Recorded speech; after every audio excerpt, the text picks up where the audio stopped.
اس وقت میرے سامنے سورہ ہود کی آیت نمبر 118 اور 119 ہے کہ جس میں اللہ تعالیٰ کے یہ ارشاد ہو رہا ہے کہ وَلَوْ شَاءَ رَبُّكَ لَجَعَلَ النَّاسَ أُمَّةً وَاحِدَةً وَلَا يَزَالُونَ مُخْتَلِفِينَ، اگر اللہ چاہتا تو سب لوگوں کو ایک ہی امت پہ بنا دیتا، کوئی اختلاف بھی نہ ہوتا، لیکن لا یزالون مختلفین، یہ لوگ ہمیشہ اختلاف کرتے رہیں گے، مختلف نظریات میں آتے رہیں گے، الا من رحم ربک، اختلاف فقط وہ نہیں کرے گا کہ جس کے اوپر تمہارا رب اپنی رحمت نازل کرے گا، الا من رحم ربک۔ محل شاہد یہاں سے ہے کہ وَلِذَالِكَ خَلَقَهُمْ،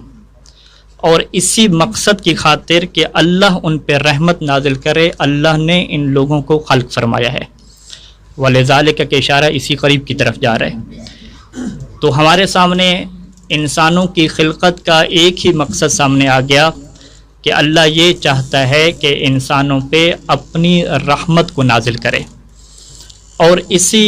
مقصد کی تکمیل کی خاطر اللہ نے انسانوں کی طرف اپنا ایک نمائندہ بنا کے بھیجا اور اعلان کر دیا کہ وما ارسلناک الا رحمتا للعالمین۔ اور یہ بالکل کلمہ توحید کی طرح ہے کہ جس طریقے سے پہلے نفی ہوتی ہے اور پھر بعد میں اس بات ہوتا ہے کہ جس سے حصر سمجھ آتی ہے کہ بس فقط یہی مقصد ہے، اس کے علاوہ کوئی اور مقصد نہیں ہے۔ وما ارسلناک، اے حبیب ہم نے آپ کو نہیں بھیجا، نفی ہو گئی، بھیجا ہی نہیں ہے۔ جب اللہ لگا دیا کہ اللہ رحمت للعالمین، اگر بھیجا ہے تو عالمین کی رحمت کے لیے بھیجا ہے۔ تو بس انسانوں کی خلقت کا مقصد الہی بھی یہ ہے کہ انسانوں پہ رحمت نازل کرے، اور اپنے رسول کو بھیجنے کا مقصد بھی یہی ہے کہ رسول عالمین کے لیے رحمت بن جائے۔ اب یہاں پہ دو طرح کی بحثیں تفاسیر میں علماء کرام اور مفسرین مطرح فرماتے ہیں۔ ایک بحث کہ رحمت کسے کہتے ہیں، رحمت کے کیا معنی ہیں، رحمت کی کیا اقسام ہیں، اور دوسری بحث کہ عالمین سے کیا مراد ہے۔ عالمین سے کچھ مفسرین کا بلکہ اکثریت کی تعداد کا یہی کہنا ہے کہ عالمین سے وہی مراد ہے کہ جو الحمدللہ رب العالمین میں ہے، کہ تمام جہاں، چاہے وہ جن ہوں، چاہے وہ انسان ہوں، چاہے وہ فرشتے ہوں، چاہے وہ جمادات ہوں، چاہے وہ نباتات ہوں، دنیا میں کوئی بھی مخلوق کے نام کی کوئی بھی چیز موجود ہو، جو بھی اللہ کی مخلوق ہو، وہی یہاں پہ مراد ہے کہ جس طرح سے تمام حمد اس اللہ کے لیے ہے کہ جو عالمین کا تمام جہانوں کا رب ہے، اسی طرح سے اللہ کے رسول بھی تمام جہانوں کے لیے اور تمام چیزوں کے لیے رحمت بن کے آئے ہیں۔ جب یہ معنی آتا ہے تو پھر یہاں پہ سوال اٹھتا ہے کہ پھر ہمیں یہ واضح کیجئے اور بتلائیے کہ اگر رسول رحمت ہیں تو پہاڑوں کے لیے کیسے رحمت ہیں، آسمانوں کے لیے کیسے رحمت ہیں، اگر رحمت ہیں تو فرشتوں کے لیے کیسے رحمت ہیں، انسانوں میں آ جائیں تو کفار کے لیے کیسے رحمت ہیں۔ یہ سوال سارے کے سارے یہیں سے جنم لے لیتے ہیں۔ ان سوالوں کو سمجھنے کے لیے رحمت کی دو قسمیں بیان کی جاتی ہیں، مختلف عناوین کے ذریعے سے، مختلف ناموں کے ذریعے سے۔ ایک کو رحمت تکوینی کہہ سکتے ہیں اور ایک کو رحمت تشریعی کہہ سکتے ہیں۔ رحمت تکوینی یعنی خود اللہ کے رسول کا وجود، خود ان کا وجود ہی رحمت ہے، چاہے کوئی ان کے پاس جا کے ان سے رحمت حاصل کرے یا حاصل نہ کرے، ان کا وجود تمام کائنات کے لیے، تمام جہانوں کے لیے رحمت بن گیا ہے۔ اور اس کے لیے جو چیز پیش کی جاتی ہے اس میں سے سب سے پہلے وہ روایات پیش کی جاتی ہیں کہ جس کے اندر یہ بیان ہوا کہ سب سے پہلے اللہ نے نور محمدی کو خلق فرمایا، اور اس کے بعد جتنی بھی مخلوقات ہیں سب کو اسی نور سے خلق فرمایا۔ ایک یہ روایات شاہد کے طور پہ لے کر آتے ہیں۔ اور اس کے علاوہ مقصد خلقت کے افلاک کو پیدا کرنے کا مقصد، یہ سب چیزوں کا مقصد اس وقت تک ان چیزوں کو پیدا نہ کیا جاتا جب تک اللہ کے رسول کو پیدا نہ کیا جاتا۔ الکافی میں بھی ایک روایت ہے کہ جسے جو ہے وہ مرحوم کلینی نے اپنی سند کے ساتھ ذکر کیا ہے اور یہ وہ مشہور زیارت ہے کہ جسے امام صادق علیہ السلام نے یونس کو تعلیم دیا تھا۔ ایک مرتبہ درود پڑھ لیں سارے مل کے۔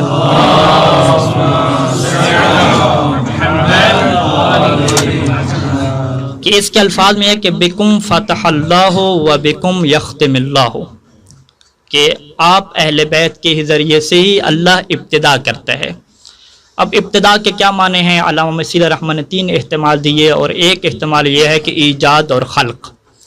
کہ اس خلق کی دنیا میں جو بھی خلق ہوا ہے وہ اہل بیت علیہ السلام کے سبب سے خلق ہوا ہے، وہ محمد و آل محمد کے سبب سے خلق ہوا ہے۔ تکوینی طور پہ جو بھی چیزیں ایجاد ہوئی ہیں وہ محمد و آل محمد کے سبب سے ایجاد ہوئے ہیں۔ وَبِكُمْ يَخْتِمِ اللَّهُ، اینڈ بھی محمد و آل محمد کی وجہ سے ہوگا۔ وَبِكُمْ يَمْحُو مَا يَشَاءُ وَبِكُمْ يُثْبِتُ، کہ محمد و آل محمد کے ذریعے سے اللہ چیزوں کو ثابت رکھتا ہے اور اللہ چیزوں کو ختم کر دیتا ہے۔ اس کے علاوہ مجموع البیان میں ایک روایت ہے کہ جس میں اللہ کے رسول نے اس آیت کے نازل ہونے کے بعد حضرت جبرائیل سے پوچھا کہ بتائیے کہ حل اصابک من ھذا الرحمہ شیء، کہ اے جبرائیل یہ جو رحمت ہے، یہ جو میں تمام جہانوں کے لیے رحمت کے طور پہ بھیجا گیا ہوں، کیا اس رحمت کا کچھ حصہ آپ کو ملا یا نہیں ملا؟ تو حضرت جبرائیل فرماتے ہیں کہ نام، بالکل آپ کی رحمت کا حصہ ہمیں ملا ہے۔ وہ کیسے ملا ہے؟ کنت اخشى عاقبۃ الامر، مجھے بڑا ڈر رہتا تھا کہ میرا اینڈ کیا ہوگا، میرا انجام کیا ہوگا، اور میں کیا ہوں اور کہاں جانا ہے۔ فآمنت بک، پھر میں آپ کی ذات کے اوپر ایمان لے آیا۔ آپ کی ذات پہ جب ایمان لے آیا تو پھر اللہ نے میری ثنا میں قرآن میں یہ نازل کر دیا کہ ذی قوت عند ذی العرش مکین امین، کہ اے جبرائیل آپ قوت والے ہیں، طاقت والے ہیں، امانت دار ہیں، عرش کے پاس رہنے والے ہیں۔ تو یہ میری شان میں کیوں نازل ہوا؟ یہ آپ کی برکت سے اور آپ کی رحمت سے۔ تو بس یہاں پہ ہمارے سامنے یہ چیز آتی ہے کہ دنیا میں جو خلقت ہو رہی ہے، جو لوگوں کو مل رہا ہے، جو لوگوں کے پاس آ رہا ہے، سارے کا سارا اللہ کے رسول کی وجہ سے ہی مل رہا ہے۔ وسائل الشیعہ میں شیخ خرعاملی نے محاسن سے ایک روایت نقل کی ہے کہ جس روایت میں یہ بیان کرتے ہیں کہ امام صادق علیہ السلام سے یہ روایت ہے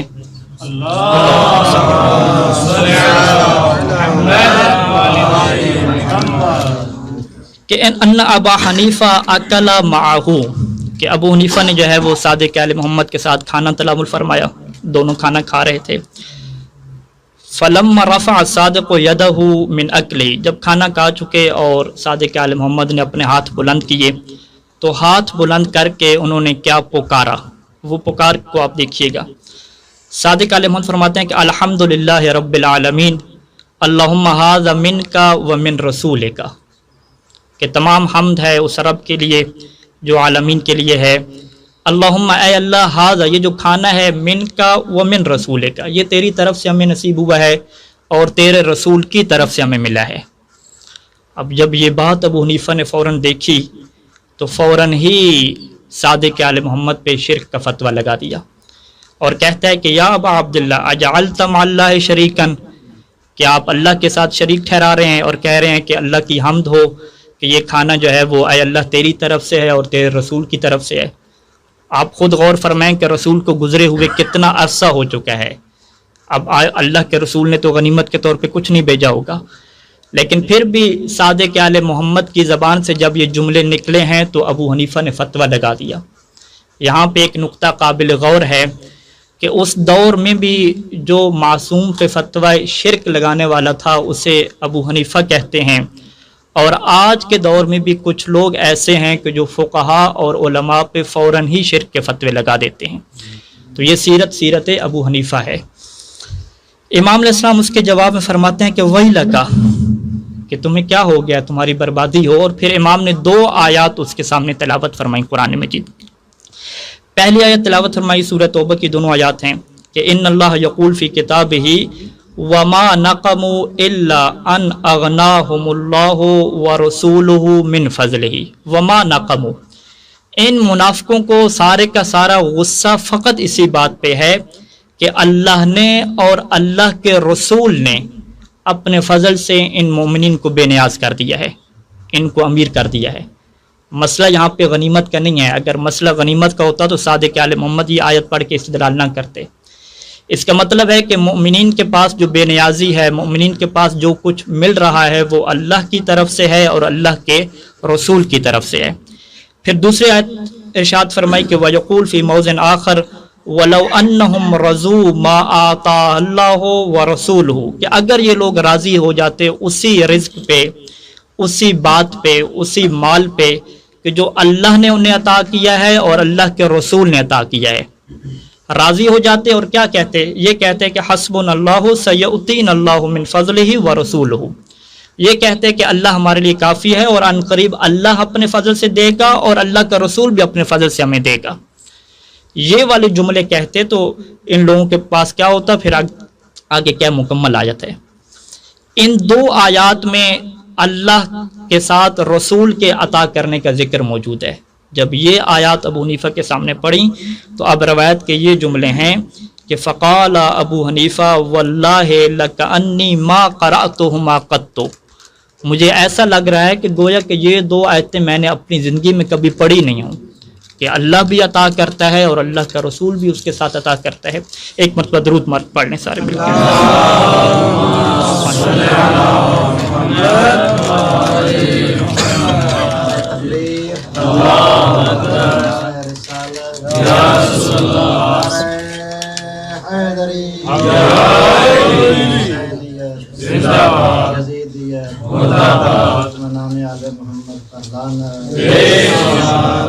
قائم آل محمد باواز بلند صلوات۔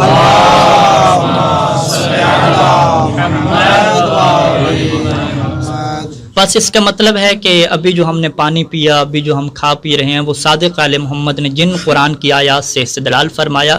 کہ یہ سب اللہ کی بھی عطا ہے اور اللہ کے رسول کی بھی عطا ہے اور اس میں کوئی شرک کا پہلو بھی نہیں ہے۔ ایک اور روایت شیخ صدوق علیہ رحمہ نے من لا یعذر الفقیہ میں نقل فرمائی ہے کہ کس طرح سے اللہ کے رسول ہم سے جدا ہونے کے بعد بھی ہمارے لیے رحمت بنتے ہیں اور تکوینی طور پہ رحمت بن رہے ہیں۔ روایت کیا ہے کہ اہل بیت علیہ السلام نقل فرماتے ہیں کہ قال النبی، کہ اللہ کے نبی نے یہ فرمایا کہ حیاتی خیر لکم و مماتی خیر لکم، کہ میری زندگی بھی تمہارے لیے خیر اور رحمت ہے اور میرا تم سے اٹھ جانا بھی تمہارے لیے خیر اور رحمت ہے۔ قالو، تو وہ لوگ کہنے لگے کہ یا رسول اللہ وکیف ذالک، یہ کیسے ممکن ہے؟ تو پھر اللہ کے رسول نے فرمایا کہ اما حیاتی، جہاں تک میری زندگی کا تعلق ہے، فإن اللہ عز وجل یقول، اللہ کا یہ ارشاد ہے کہ وما کان اللہ لیعذبہم وانت فیہم، کہ اے حبیب جب تک آپ ان لوگوں کے درمیان ہیں اللہ کسی منافق، اللہ کسی کافر، اللہ کسی قاتل کو اس دنیا میں عذاب نہیں دے گا۔ اسی وجہ سے ابن عباس یہ کہتے تھے کہ کافروں کے لیے اللہ کے رسول اس وجہ سے رحمت ہیں کہ ان کے ہونے کی وجہ سے کسی کو عذاب نہیں ملتا، وگرنہ گزشتہ امتوں میں اسی دنیا میں عذاب نازل ہو جایا کرتا تھا۔ اما مفارقتی ایاکم، لیکن اگر میں تم سے جدا ہو گیا اور اس دنیا سے چلا گیا تو پھر کیسے تمہارے لیے رحمت بنوں گا؟ فرمایا کہ فإن اعمالکم تعرض علی کل یوم، کہ ہر روز تمہارے اعمال میرے پاس آتے ہیں، کہ تم نے کیا کام کیا ہے ہر روز میرے پاس تمہارے اعمال آتے ہیں۔ فما کان من حسن، اگر نیک اعمال ہوتے ہیں تو استعذت اللہ لکم، تو میں اللہ سے دعا کرتا ہوں کہ اللہ تمہارے نیک کاموں کو اور زیادہ کرے۔ وما کان من قبیح، اور اگر برے اعمال ہوتے ہیں تو استغفرت اللہ لکم، تو میں تمہارے لیے اللہ سے مغفرت طلب کرتا ہوں۔ اور یہ بہترین جو ہے وہ رحمت ہے ہر انسان کے لیے۔ اور یہاں پہ کسی کہنے والے نے روایت کے ٹکڑا ہے کہ کہا کہ اے اللہ کے رسول آپ تو خاک ہو جائیں گے، پھر کیسے آپ دعا کریں گے؟ تو اللہ کے رسول نے فرمایا کلا ان اللہ تبارک و تعالی حرم لحومنا علی الارض ان تطعم منها شیئا، کہ ہمارے گوشت کو اللہ نے زمین کے اوپر حرام کر دیا ہے، زمین ہمارے گوشت کا کچھ نہیں بگاڑ سکتی، لہٰذا ہم باقی رہیں گے۔ ایک مرتبہ درود پڑھنے سارے مل کر۔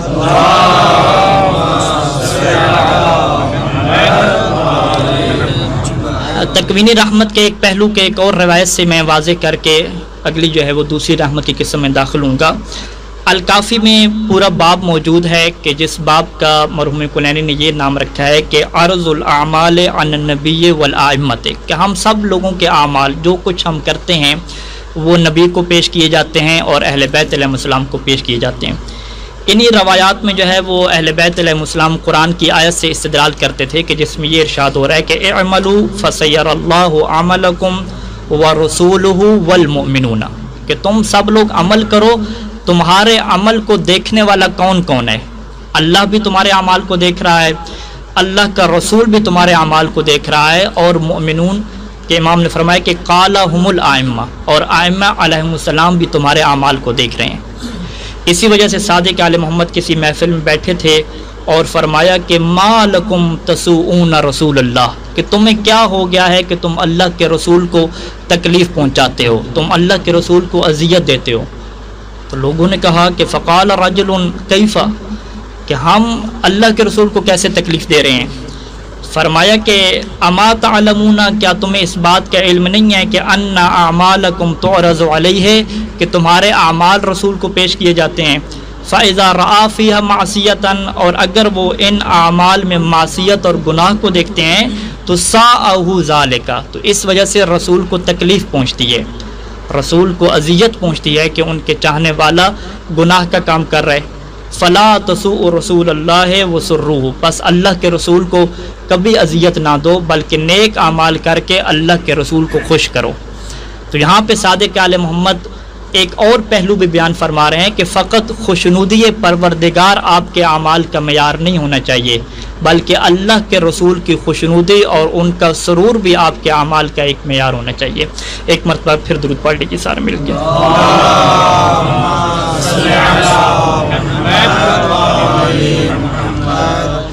دوسری جو رحمت کا پہلو ہے کہ جو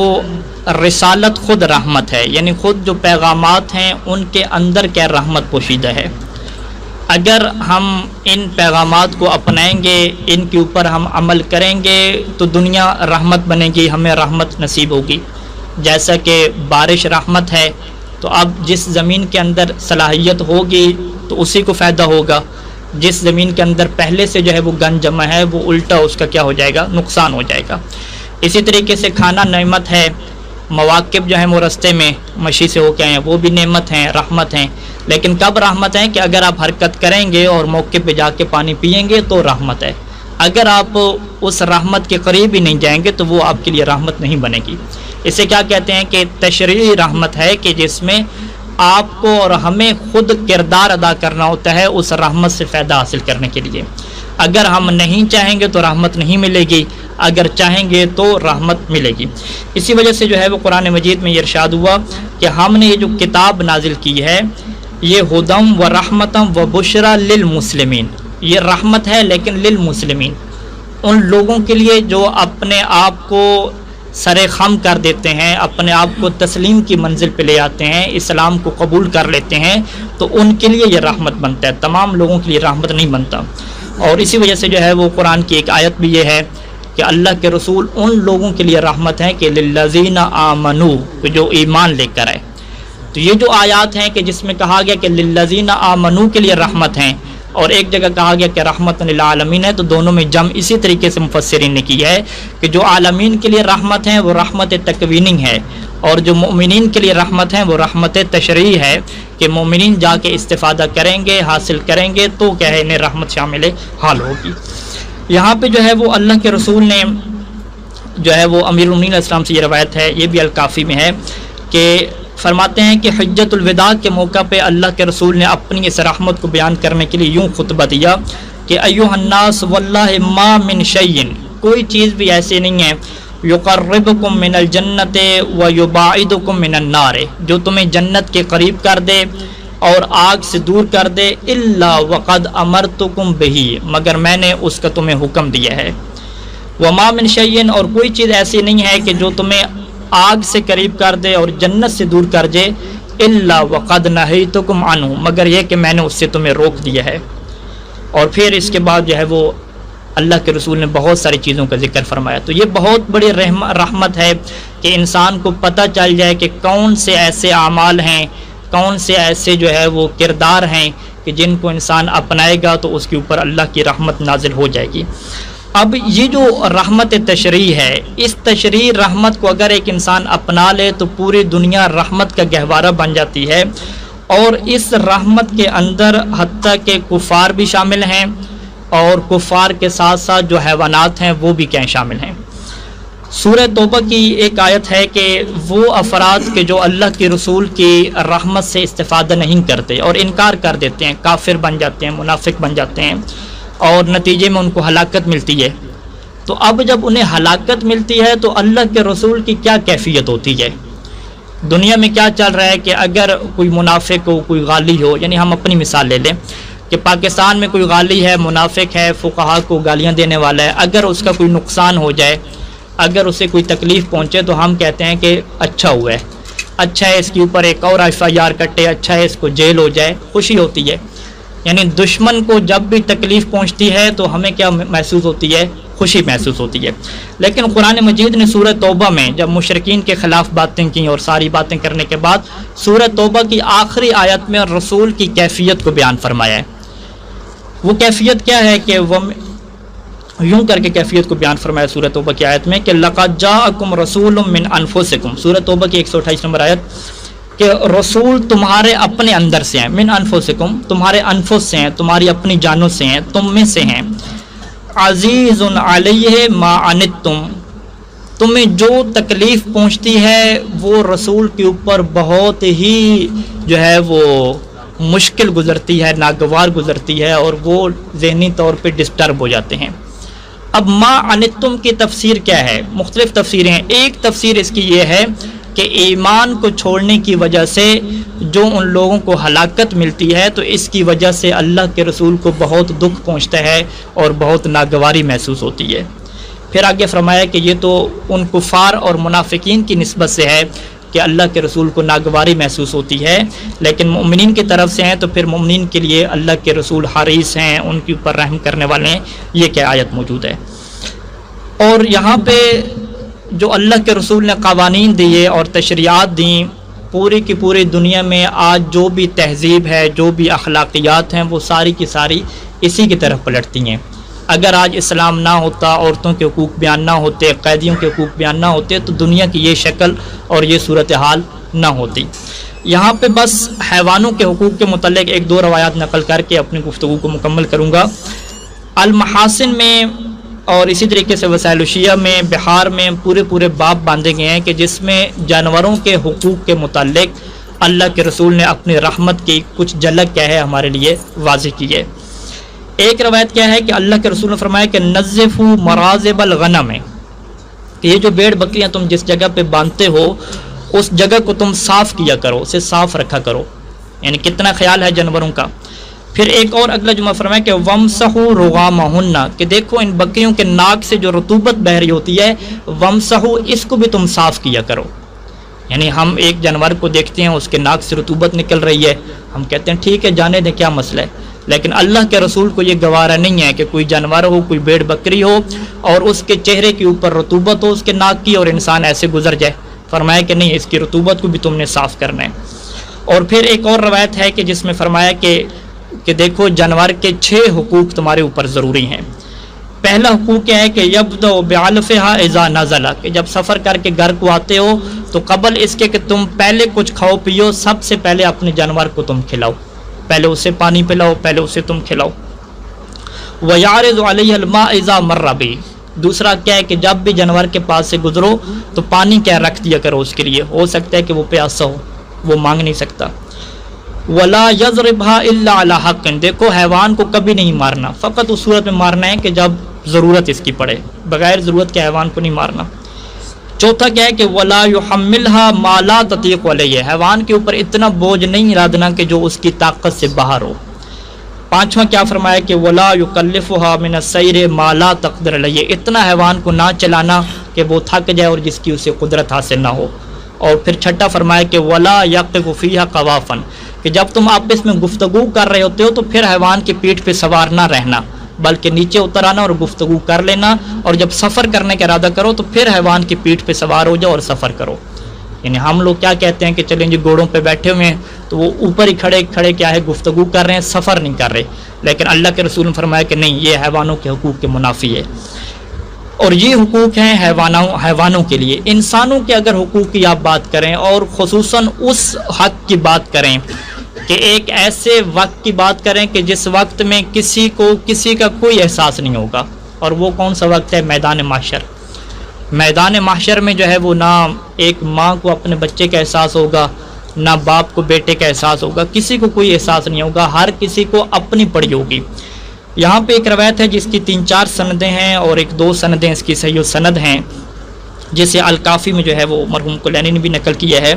اور یہ جابر سے روایت ہے، امام باقر علیہ السلام سے، اور پھر یہ اللہ کے رسول سے کیا روایت ہے۔ اللہ کے رسول یہ فرماتے ہیں کہ اخبرنی الروح الامین،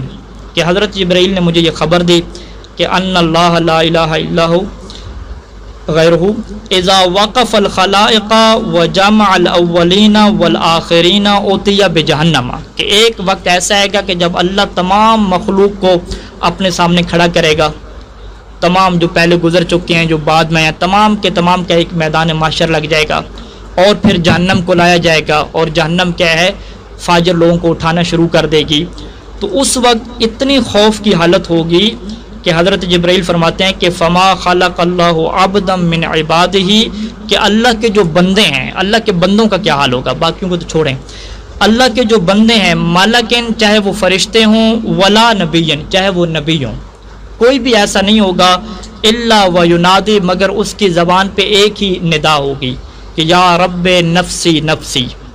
اے رب میرا کیا بنے گا، میرا کیا بنے گا۔ یعنی فرشتوں کے بھی یہی صدا ہوگی، ہر نبی کی یہ صدا ہوگی، لیکن وانت تقول، اے اللہ کے رسول آپ کی کیا ندا ہوگی؟ آپ کہہ رہے ہوں گے کہ یا رب امتی امتی، کہ اے رب میری امت کا کیا بنے گا۔